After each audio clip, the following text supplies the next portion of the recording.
Have a great show, everybody. Thank you. I always get so nervous and excited. Like right when the recording starts, I'm like, ah, Same. I'm like, breathe, girl. Just breathe. let's see this video being recorded. Hi, everyone. Welcome everybody who is joining. We'll get started in just under a minute. Yeah, looks like I was a little worried that we weren't going to have a high turnout with the eclipse going on, but knowing it's showing up in different places at different times, I'm really excited to see that people are still joining us today. Yes, and welcome everybody to today's Maddie's Fun Community Conversation. It is 11 o'clock here on in the Pacific region, so we're going to go ahead and kick off this call. Welcome to everybody joining. I'm so excited to be co-hosting with my friend Shanye. Shanye, how are you, my friend? I am amazing. I woke up, feet on the ground, so no complaints. I'm doing really good today. My grandmother always used to say, like, I'm grateful for another day, use me, was Yes, kind of her mantra.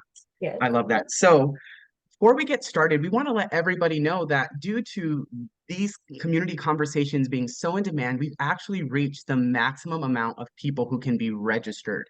So because of that, there's some magic that's going to be happening behind the scenes that's going to require folks to re-register for the series.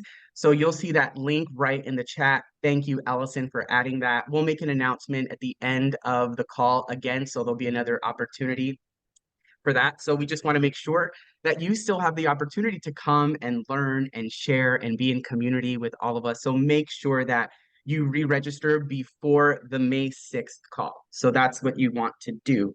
With that, Shanye, what is the question of the day? So this one's one of my favorites. When it comes to handling animals in medical situations, what is your favorite low stress handling technique that your team uses or you personally? So whether it's for examinations, vaccinations, or other procedures, share your insights and experiences with everyone. So for Jose, what do you have anything that is special that you've seen or that works for your pet? A burrito, you know. My best instrument is a towel all day, every day. Yeah. Towel. My big pity whenever he gets really nervous about vaccines, all we have to do is put a towel over his head and gently, and then, we're able to do what we need to do. What about for you? Yes. I'm a treat gal, like so bring the stinky smelly, bring the steak, bring the chicken, and start it before you start your examination. So we're feeding in the car, we're feeding walking into the vet. Same thing within shelter. We're feeding before we even get there. So it's like, oh, where's everything coming from? And then we continue, of course, before and after. Yeah. I love it. And I love how you also gave us some actual behavior tips along the way. Because I'm like, oh, I don't actually feed in the beginning. And I'm like, okay, that's an adjustment I can start to make. So thanks for that. Yeah. Always teaching us. And I love the chat. There's so many different things that people are using in there. So I'm not surprised. This is a very creative, innovative bunch. Yes, true. Someone mentioned those and like those tube treats for cats work really well. Towels, Amber said towels as well. So the snuggle really does help and scarf wraps. And yes, Yes, cooperative care is my favorite. So thank I y'all. And love it. hopefully people are getting ideas from this chat so that they can take it back with them. Yes. And speaking of Amber, I'd love for you to share with us some scholarship winners. Yeah, thank you everyone, and thanks for the great tips for handling. So we're going to go ahead and announce our winners from the Community Conversations call and from the Maddie's Pet Forum grant for March. In the interest of time, I'm going to ask these folks if they're on the call, once I announce your name, say hi in the chat, and for everyone to give them a little bit of love in the chat. So let me go ahead and share my screen. Oh, wait, let me do. Perfect. So you should be able to see my California poppy right now. And now the prize winners. Everyone see that okay? Yes. Awesome. Thank you. So for our weekly community conversations, we have two winners of $2,500 for March. And that is Emmy of SPCA of Tompkins County in Ithaca, New York. And we have Aline from Montgomery County Animal Care and Adoption Center in Christiansburg, Virginia. So Emmy and Aline, if you're on the call, please say hi in the chat and everyone tell them congratulations. If you want to tell us a little bit about what you're doing with the funds, that would be great too. We also have our Maddie's Pet Forum winner, and that is one winner of $3,000. And we have Mary Lou of Animal Rescue Connection in Gloucester, Massachusetts. So if any of you are on the call, congratulations. We are so excited for you, and let's share some love in the chat. Thanks, everyone. Awesome. I love the fact that people get money for attending the call, for participating in the forum. And this is why we always tell folks, like, if you're in a meeting, join the call just so that you have it on, go back and record, go back and listen to the recording. So it's a really great opportunity. And it's 32 minutes. Next on the run of show, our national updates. We're going to spend just the next few minutes for anybody who has an update that they'd like to share with everybody. We do ask that you keep your updates under, 45 seconds so that we can share the mic and everybody has a chance to participate. So who you are, your organization, and the thing that you want to make sure everyone knows. You can use the hand raising mechanism, or you can unmute now. Anybody have any national updates that they'd like to share?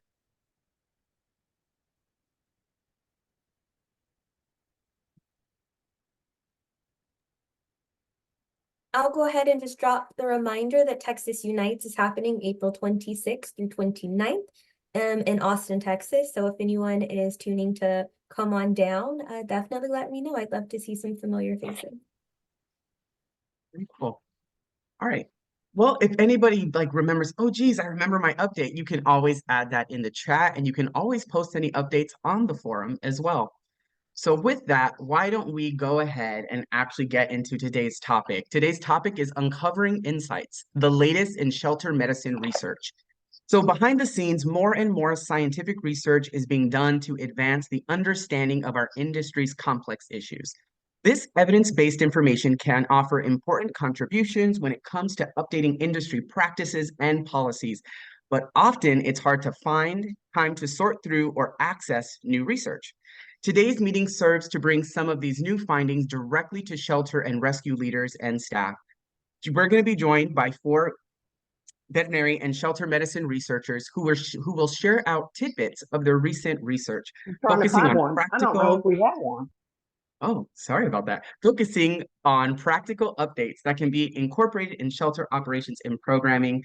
I am so excited to introduce to you all Dr. Chumkee Aziz, outreach veterinarian at UC Davis Koret Shelter Medicine Program, who is going to be the lead facilitator of this conversation. You are wonderful, my friend. Thank you for all of your effort bringing these dynamic humans together, and I'm excited to learn. The floor is yours. Thanks, Jose. Hey, everyone. Good to see everyone on a Monday, and so awesome to see so many people signed up. It makes me feel really pumped. And I so appreciate Maddie's fund and everyone who facilitates these calls in helping us host this call. I won't spend much time because I want to get right to our researchers, but the idea, what spurred today's meeting is this idea of there are so many researchers and veterinarians doing awesome work out there, creating more evidence-based information to help inform our practices. But I know that it's really hard. I think we all know it's really hard to get a hold of that information, digest that information, figure out how to implement it. And so the purpose of today's call is we can't share all of the research out there. There's a lot, but we're looking to share actually, it's 3 researchers we have today. So 3 folks will be sharing some of their recent research.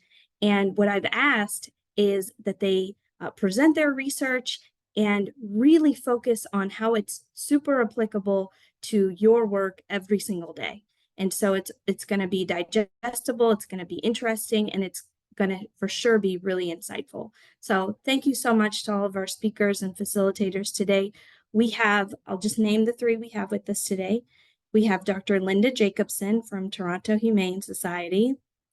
And then we have Dr. Lauren Powell from the University of Pennsylvania's vet school. And then we have Dr. Sue Neal from Arkansas State University. And so first up is going to be Dr. Linda Jacobson. She's going to be sharing really interesting insights around updates in treating heartworm for dogs. So I think applicable across the country, and that's why we have her today. All right, Dr. Jacobson, take it away. Okay. Thank you so much, and thank you so much for inviting me here. And here we go. So I'm really just going to talk today about a review article that I wrote with Dr. Brian DeGangi. It was actually published in 2021, but it's extremely relevant still today. And the goal of the review was to pull together all of the information that was available about alternative treatments for heartworm in a sort of a digestible format where people could essentially just go to a table that would say, this is what you need to do, this is for how long, this is how to test to see if this treatment has worked, and so on. So it was essentially the article that I'd been looking for that didn't exist, so we decided to create it. I'm going to run through quite briefly what's in here, but obviously for all of the detail, this article is available from Frontiers. It's open access, so anybody can find it who's interested. So just in terms of background, let me just see if I can get this to work. Hold on.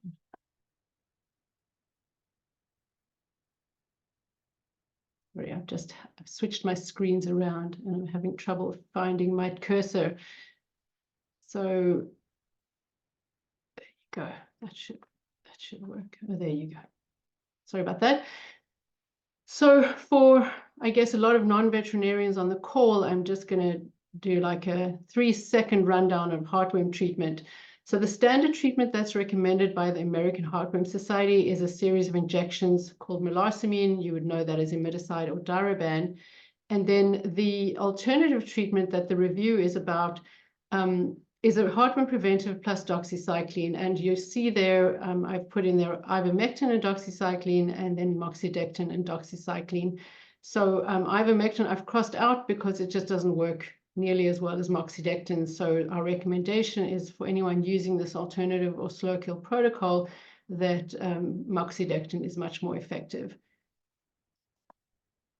So the 3 main treatments for heartworm consist of the 3-dose melarsoline treatment. That's what's recommended by the American Heartworm Society. It's very effective, it's fast, it's safe, but is also associated with the highest cost and resources, which is very important for owners, but also obviously for shelters. The 2-dose melarsoline injection, that's what melarsoline is actually originally labeled for, and that label hasn't changed. But it's somewhat less effective. It's also fast.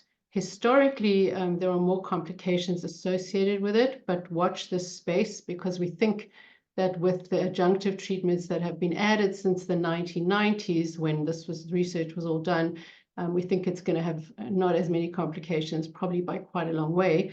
The cost and resources are lower than 3-dose melarsoline, but it still requires a lot of veterinary intervention. And then finally, the alternative adulticide, which I think I'm in the way of, that's called moxidoxy or slow kill. It's pretty effective, not as much as 3-dose, but not that far off. It does work slower and it's pretty safe, and then is associated with the lowest cost and resources, and it's the most accessible treatment of the 3. So what we did in the review, we covered a lot of ground, but I think the kind of key section of it was really to pull together the body of evidence for moxidoxy. The American Heartworm Society has been really dismissive of this treatment. They call it a salvage treatment. And really in science, you're not looking at one study typically, you're looking at a body of evidence and not hoping. If the body of evidence is all sort of showing roughly the same thing, then it's a stronger body of evidence than obviously if all the studies are going in different directions. So at the time that we published the review, there were 6 studies. There are now 8. Most of them looked at topical moxidectin, so that's what everybody would know as Advantage Multi.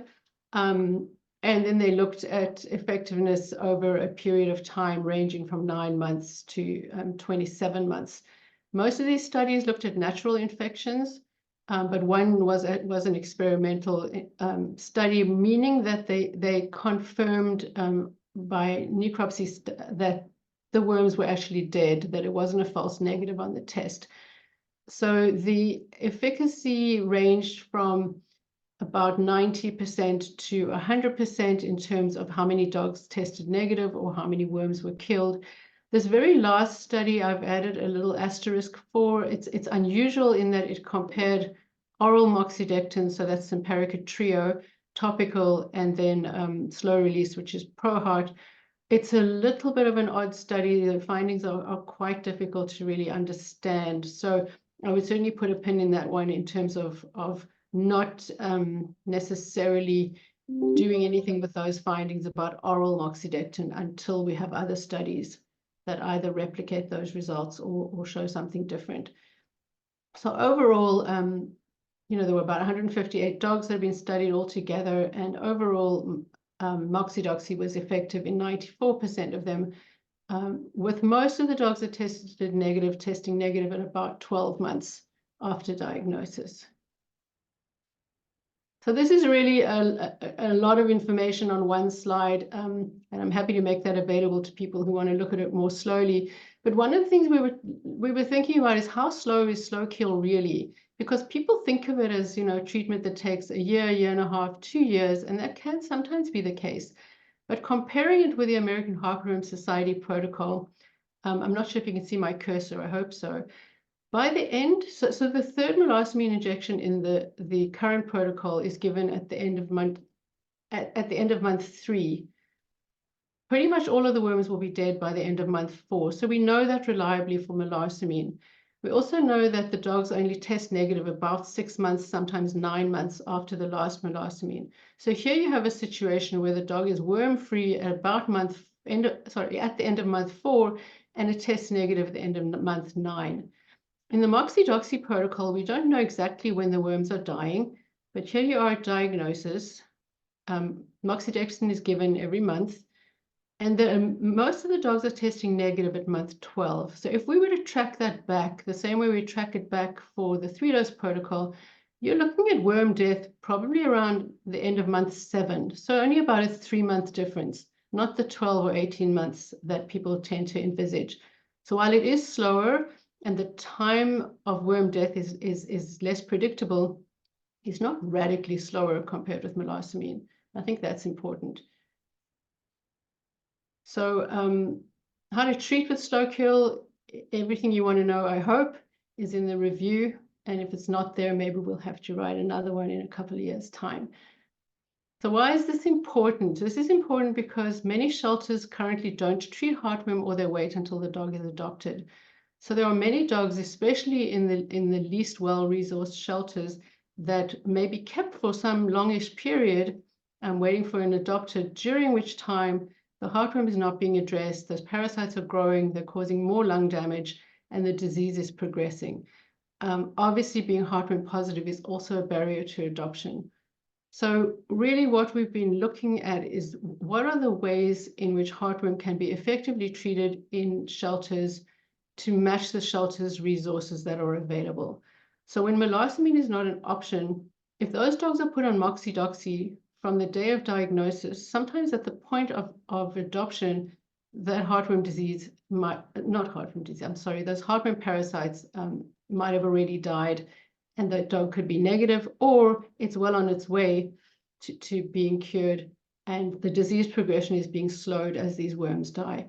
So this is just one way that shelters can address heartworm with really not very substantial resources. They don't have to have a veterinarian on site when these treatments are being given.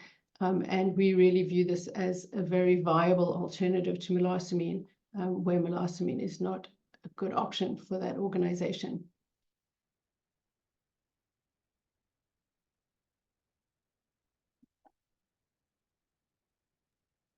Dr. Jacobson, can I ask you one question before we, Can you just speak briefly on is exercise restriction needed? I know that's a big deal for melasmine use, so can you just briefly speak on that? Yes, so if you look at the American Heartworm Society protocol, they do mention moxidoxy, and they state that strict exercise restriction is required for the entire period. What I will say, and that's detailed in the review, is that most of these studies of natural infection implemented little or no exercise restriction. So we've said in there that really exercise restriction for the alternative protocol should be based on the dog's clinical signs. If the dog is really clinical and coughing, some exercise restriction should be implemented. For the other dogs, really to the extent possible. But a lot of the dogs in these studies were basically free roaming, no exercise restriction, and the number of complications in all of these dogs across the studies was exceptionally low. Thanks, Dr. Jacobson. And there'll be some time for questions after all of our speakers have gone. But of course, please enter any questions in the chat as well. I really appreciate you, Dr. Jacobson, and this type of information to share with shelters that are resource limited, financially limited, struggling with exercise restriction. I think so helpful and so practical. And I really appreciate that you continue doing more and more work to unmask these alternatives. So thank you. Welcome. Awesome. All right, Dr. Lauren Powell from UPenn is going to talk to us a little bit about some research she's been doing and her team's been doing around how we can support pet guardians and pets themselves in those moments and times that they're being relinquished to our shelter, and some behavioral issues might be coming up. So Dr. Powell, take it away. Thanks, Chumkee. Let me just share my screen. Okay, so I'm going to get straight into it to try and stay within my allotted time. But within this study, we were really looking at how reliable the behavioral information is that's provided by relinquishing owners at the time of relinquishment. So I think, over the last few years and probably almost the last decade now, we've had a lot of conversations within the field about some of the limitations that surround standardized behavioral assessments in shelters. And I think somewhat as a result of that, we're often looking for other sources of behavioral information for the dogs coming into our care. Now, relinquishing owners could certainly provide a really great source of behavioral information. They lived with the dog, they perhaps know the dog better than anyone. But certainly anecdotally, I do hear some question marks around the reliability of their information. And one of the most common sort of arguments that I hear anecdotally is that, oh, well, maybe the relinquishing owners are minimizing their dog's behavioral problems or underreporting the behavioral problems to try and, reduce the dog's risk of euthanasia or move them through the shelter more efficiently. And so that was really the question that we wanted to explore within this study. And so to give you a quick idea of what we did within the study, we recruited 423 relinquishing owners at the time of relinquishment, and that was from 3 different shelters across the country. So we specifically identified shelters that were in different regions, and we had a mix of both urban and rural shelters. We also had municipal and private shelters, so we tried to encompass a few different types of shelters there. And we then asked the relinquishing owners to complete the mini CBARC. So this is a 42-item questionnaire. It describes a series of different behaviors in specific circumstances and asks the owners to report how frequently or how severe their animal's behavior is in each of these cases. So for example, when we're thinking about stranger-directed aggression or that sort of thing, we often have a question about, does your dog ever growl or bark or lunge towards unfamiliar people when it's approached? So those sorts of questions really teasing out the specific behaviors that the dogs are showing. Now, before the owners completed the mini CBARC, they were randomly allocated into one of 3 different groups. And these groups each received a different blurb about the purpose of completing the mini CBARC. So the first group was called our confidential group. they were specifically told that the data that they provided within the mini CBARC would not be shared with the shelter, that it was completely anonymous and just for research purposes. The second group was our non-confidential group. So this group was told that the data may be shared and used by the shelter staff, particularly when they were evaluating the dog and its suitability for adoption. And then in the final group of relinquishing owners, we didn't specify either way. We didn't say whether the data would be shared or exactly how it would be used. So that's our 423 relinquishing owners. We then had an additional control sample of 423 pet dogs. So these dogs were pulled from an existing database that we have from when people have gone online and completed the CBARC. And at this point, the database includes thousands of different assessments. So we went through this database and identified matching dogs based on their breed, sex, and where they were acquired. So for example, if we had a male greyhound that was from a shelter who was in our relinquished dog group, we then identified a male greyhound that was from a shelter within our pet dog group and included both of them within our analyses. Okay, so the first thing I told you was that the CBARC includes these 42 questions with specific behaviors. However, prior to that, we included this one question, basically just asking the owners, are you experiencing any problems with your dog's behavior? And they could answer no problems, minor problems, moderate problems, or serious problems. And so the first step in my data analyses, I just wanted to look at owners' perceptions of their dog's behavior between our relinquished dogs and our pet dogs. And what we found was really interesting. So you can see here, we have our relinquished dogs in the black bars, our gray dogs in the pet bars, our pet dogs in the gray bars. And when we look at no problems, we found that this group here, our relinquished dogs, about 70% of relinquishing owners said they were experiencing no problems with their dog's behavior. When we looked at pet dogs, that was about 35%. So a much smaller percentage of pet dogs, their owners felt they showed no behavioral problems. The opposite was then true when we looked at minor, moderate, or serious problems, where our pet dogs in our grey bars were much more likely to, the owners were much more likely to report minor, moderate, or serious problems compared to the relinquished dogs. So this initially stood out to me, firstly, because it was such a stark difference in the way that the owners were reporting their experience of behavioral problems, but also because we know behavioral problems can be a factor in some relinquishments. And we know even if it's not the primary reason for relinquishment, sometimes it's part of, the whole story within the owner's reason. So I was hesitant to believe this large difference in the number of dogs that were showing no behavioral problems. And I guess the first logical hypothesis that I had was, okay, well, maybe it's true. Maybe our relinquishing owners are purposely minimizing their dog's behavioral problems to try and, help them move through the shelter.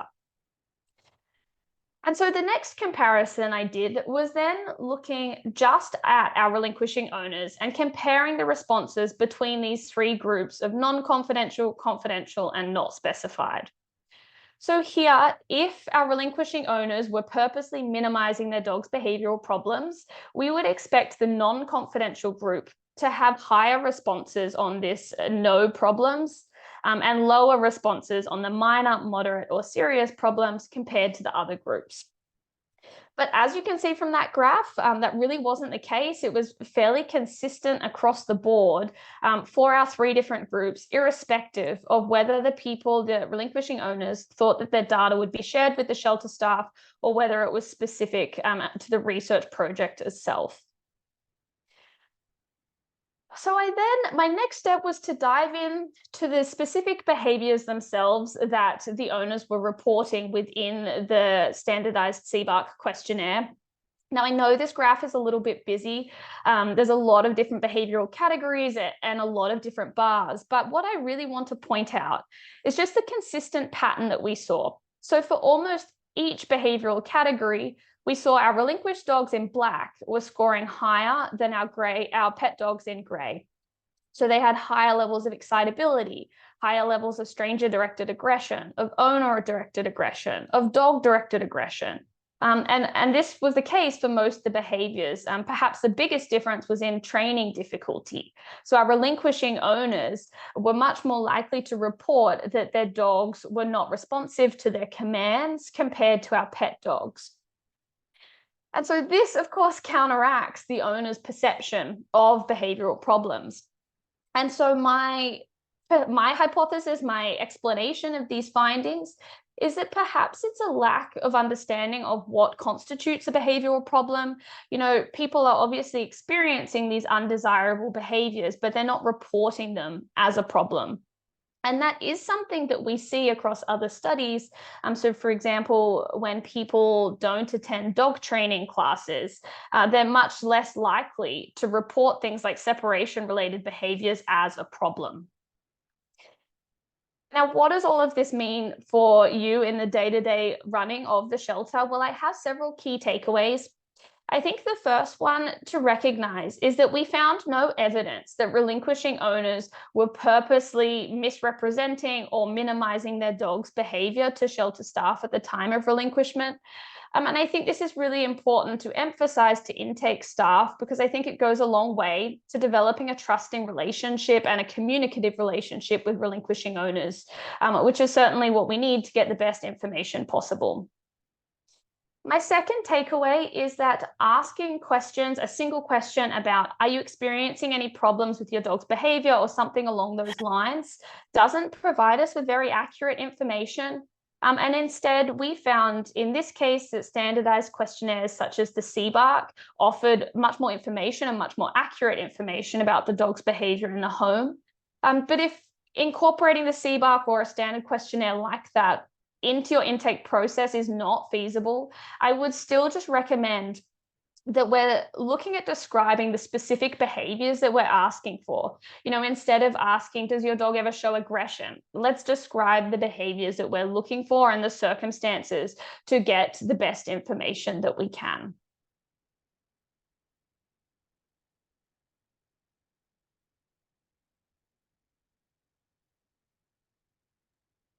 Thanks, Lauren, so much. Lauren, can I ask you, what would be one good, what would be just an example of one more appropriate kind of non-leading question a shelter staff member could ask if there's concerns about dog-to-dog issues, let's say? Like, what would be one way to pose that type of question on the owner?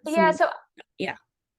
I would really just focus on the behaviors that you're looking for. So example, if you're asking if the dog shows any sort of aggression when it's around other dogs, describe the behaviors. You know, does your dog ever bark? Does it pull on the leash and lunge towards other dogs? Do you see like the fur on the back of its neck and its back standing up? Really describing the behaviors, I think helps to reduce people's own perception of whether the dog's aggressive or not, and just describing the exact behavioral signs that you're looking for can really help to get the information while reducing the people's input. Thanks, Dr. Powell. Really helpful, because I know it's hard at intake, and I know time is there's always a time crunch, and there's always it's hard to stay totally neutral and non-biased, and we talk about that, and I know everyone's trying, but this is so helpful to have that kind of that sense of trust in the back of our mind when we're doing this work. Yeah, thank you. Of course. Okay, and Dr. Jacobson, I'll holler at you. There's one question in the chat so far about the cost of moxie-doxy treatment versus traditional treatment, which I know will vary based on the size of the dog, I'm sure, but if you have a second there. Yeah, and I've been hunting. Dr. DeGangi has a lovely table about this that I can't lay my hands on right now. But the cost will vary depending on how long the dog takes to test negative. So that's a big factor. So a dog that might take 18 months is going to cost way more than a dog that's negative after 12. Moxidectin or Advantage Multi is not inexpensive, but there are now generic products. So that should really help with the cost. And then in terms of melastamine costs, that also depends. It depends on what the veterinarian charges, if it's a private veterinarian, whether there are complications and so on. So over time, sometimes moxidoxy might not cost all that much less than melastamine, but that cost is spread over a long period, which helps people to cover the costs. And then I think it should generally cost quite a bit less in terms of resources, because it can really be delegated to staff. You don't need a veterinarian right there the way you really should if you're giving melastamine. Thanks, Doc. All right, and then now, last but not least, we have Dr. Sue Neal from Arkansas State. And Dr. Sue Neal did some really interesting research with Dr. Peter Wolf on the human-animal bond between caretakers and community cats. So Dr. Neal, please take it away. Awesome. Thank you so much. Let's see if we can pull off the screen share here. Okay, it looks like we got it. So thank you for that awesome introduction. As Chumkee mentioned, this is a paper that I co-authored with Peter Wolf, and we were looking at the bond between community cats and the folks who care for them. So went with a super non-controversial topic, community cats. You know, there's no debate happening there whatsoever. So first off, what is it that we were looking to learn from this? And really, before this, we didn't have a very good understanding of the human-animal bond as it relates to this unique subset of humans and animals. Most of the scales that had been developed previously rely on questions that are behavior specific. And many of those behaviors don't apply to interaction with a community cat. So for example, you know, something that asks about whether you would move your pet when it's sitting in your lap, or questions that are based on interactions in the home environment. And so we hit the literature. So, okay, so slides are out of order. So our research questions were fairly basic, right? We were interested in learning about how attached caregivers are to the cats in their care. And then we also wanted to get some more contextual information. So are they caring for a slew of cats or just a handful of cats? And what sorts of things are they doing without in their own lives to provide for these animals? So we accomplished this in partnership with Alley Cat Advocates, which is a community cat program in Louisville, Kentucky. And we did an electronic survey that was distributed to anybody who had had interaction with that organization within the past several years. And we did a series of questions that we'll talk a little bit more about here in a second, which were based on a 5-point Likert scale. So on a scale of 1 to 5, how much, and then a series of questions. In order to accomplish this, we had gone through and done a fairly exhaustive review of all of the tools that were available for evaluating the human-animal bond. We found one that had been developed back in 1996. And what we liked about it best was that scale focused heavily on feelings versus behavior. So it wasn't behavior specific. So they had originally developed the tool to try to have one that was better for cats, because so many of the previous ones were really modeled for dogs. And so there was very little modification that we had to make to their survey, which was great because they had administered this exact same tool to a large number of quote unquote owned cats or pet cats. So that gave us something to be able to compare to. So the only changes that we made to that tool that they had administered was to just change the wording from pet cat to community cats. And so the questions that you're seeing here right now are those that actually make up this attachment score, if you will, that we were that we were able to use to compare. In addition to our Likert scale scoring, we also asked some additional questions about their general experience in caring for the cats. And we'll talk a little bit more about the results of that as we move on. But you can see that these are largely focused on sort of the level of commitment that individuals have to these animals, as well as some of the sacrifices that they make in caring for them. So with that, some of the key findings, we were really, I mean, surprised and not surprised. Peter and I both care for community cats ourselves, and we know how much we love our fur balls. But I actually ran back and redid my calculations after first analyzing this because I was struck by how close the results were. You can see that the mean score on this attachment scale to the community cats in our survey population, 39.6, is identical down to a 10th decimal of the previously administered survey that had looked at attachment to pet cats. So the main takeaway here is that, as stated on the slide, quite simply, right? This idea of ownership is a legal construct. It is not an emotional construct. And so these individuals who are providing care for these community cats are as attached as somebody who's got the tabby cat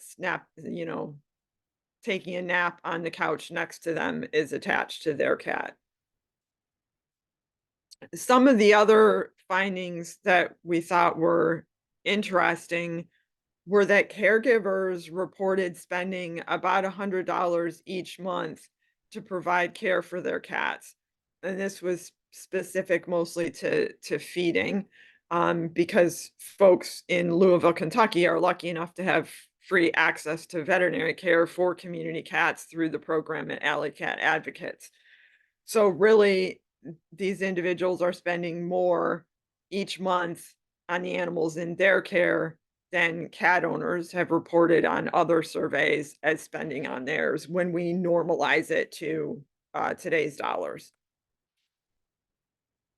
Another thing is these folks worry, again, not a surprise if you care for community cats, but for those who don't, maybe this is insightful. Over 92% of our respondents indicated that if the cats don't show up, they're worried about them. So these folks are tuned into what their cats are doing. Most reported that they provide food for the cats at least twice a day. So there's a really active engagement and monitoring of the animals. And also the majority of respondents indicated that they can pet or touch the cats that they care for. I know what happens when the cat shows up to the shelter. It's in a trap. It is freaked out. It may not look like it's handleable. A lot of these cats are handleable by the person who's giving them food, right? We know that's the way to Kitty's heart, is to put that food out there for them. It also emphasizes the point that behavioral evaluations at time of intake for cats are very problematic. Trying to determine feral, not feral, I mean, that becomes quite an arbitrary distinction and a difficult way to be making management decisions about the outcomes for cats. Another aspect of our findings that we thought could be helpful is that in general, the vast number of respondents indicated that they were providing for 3 cats. Sometimes when policymakers or folks who are anti-community cat think of community cats, they have this picture in their mind of the 100 cat colony where somebody puts down a 10-pound bag of kitty chow every morning. As opposed to that experience, at least our research population indicated that they're mostly caring for small groups of cats. This finding was also verified in another much larger survey I did for an entirely different project that looked at people interacting with animals in 7 different communities across the United States, which is a much larger sample size. And we got very similar results, that most people who were providing for cats were providing for a small number of them. So from a policy implication point of view, what is the end of the day walk away for shelters? I think, return to field programs are something we should be giving more open mind to. I know when we review the data from Shelter Animals Count, it's still a relatively small proportion of our stray cats that are coming into shelter systems that end up being returned to the field. And this has actually decreased a little bit in recent years. So I think this is, something we really need to consider, because moving those cats through the system more quickly obviously provides a live outcome for them, but it also frees up your shelter resources to make space for dogs and owned cats when you are at or near capacity. And obviously, just because a cat's sociable doesn't necessarily mean that they're owned and living in somebody's house. They could be members of a group that someone is providing care for every day, somebody who noticed that the cat is now missing, and somebody has lost an animal that they're deeply attached to. And lastly, this idea that removing cats from more vulnerable communities may indeed raise some important questions about equity. I did another study that we'll be publishing soon that looked at the racial and ethnic and income makeup of individuals who care for community cats. And spoiler alert, this is a very diverse population. So I think it's an additional important thing to be mindful of. So if you're interested in the article, it is available open access at the Journal of Shelter Medicine and Community Animal Health. Also featured in an article Peter and I wrote about it in Psychology Today, which is a less nerdy and more accessible version of it if you're just interested in key takeaways. And to close, couple things. First of all, super excited for follow-up conversations on Maddie's Pet Forum. As a researcher who's most interested in helping shelters and animal rescue organizations make a difference in this world, it is critical for people like me to hear what's on your mind. What are the challenges? What are the questions you want answered? What would be helpful to your organization? So I really hope that we have a vibrant and engaging discussion after today that helps me know what the next research project should be. And last but not least, a little commercial for an AWA webinar we'll be doing this Wednesday that will be reporting on some research that I did in partnership with the Program for Pet Health Equity at University of Tennessee, looking at access to veterinary care challenges within shelters. Terrific, Dr. Neal. Thank you so much. And I think Christina Villa said this message in the chat, but said, nice to have the data to support what we see every day in the shelter. And yeah, when anti-community cat policy or TNR policy comes up, it's research like yours, papers like this that we can use and take to our policymakers to support the work shelters are doing. So hey, thank you so much. Thank you. All right. Wow. Oh, Jose, you're muted. You would think that after all the Zoom practice, I would learn how to unmute, but still a thing. Just wanted to thank you, Dr. Aziz, for not only leading a wonderful conversation from these three dynamic panelists. I have notes. I'm just like, oh, okay, these are some things we're going to think about and think through at the shelter I'm currently working at. But I wanted to thank you personally for also just, bringing people together and helping to coordinate this conversation. There's a lot that happens behind the scenes to bring these conversations to y'all. And so I'm grateful to the Maddie's team, my co-host Shanye, and all of our participants. Shanye, I know we're going to end the call soon, but is there a question we want to answer before we direct questions to the forum? So there weren't, Chumkee, thank you for stopping in grabbing that question out of the chat related to the heartworm treatment and cost. So I didn't pull any others out of the chat that I were to find. So we will hop over to the forum.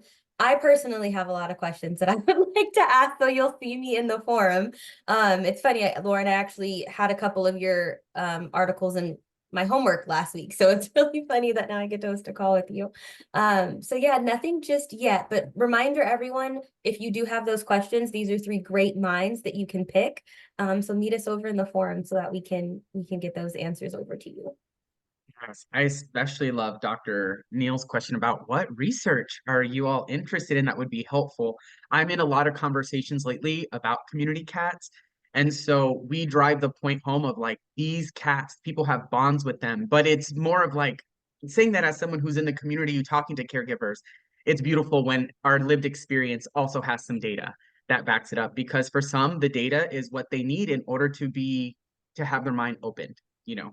So thank you all to everybody for all your efforts. So before we go today, just wanted to remind everybody that we will not be having calls on the 22nd or 29th of this month.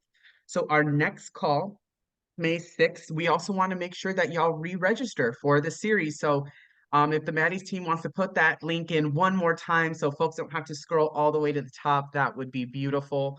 But please sign up. We want to continue to have your presence here at these conversations. And today was just another great example of bringing in incredible expertise and, distilling down, really complex studies that, like, I look at it and I'm that meme of like all the math behind me. I'm like, what is this actually saying? And y'all just like told me exactly what I needed to know about these 3 important topics. So appreciate all of that. And like I said, head over to the forum if you have any other burning comments, questions, or feedback. But have a beautiful rest of your eclipse day. May the energy of the eclipse be a good one for you. And all my friends are like, you got to watch out. So I'm going to stay inside because they're telling me it's like full moon energy. And I'm like, I'm going to just stay inside and answer emails. So good luck to everybody. And for everyone who that's a little too woo for, then have a great rest of your day and just forget the solar eclipse energy. Thank you, Jose. Have a great day.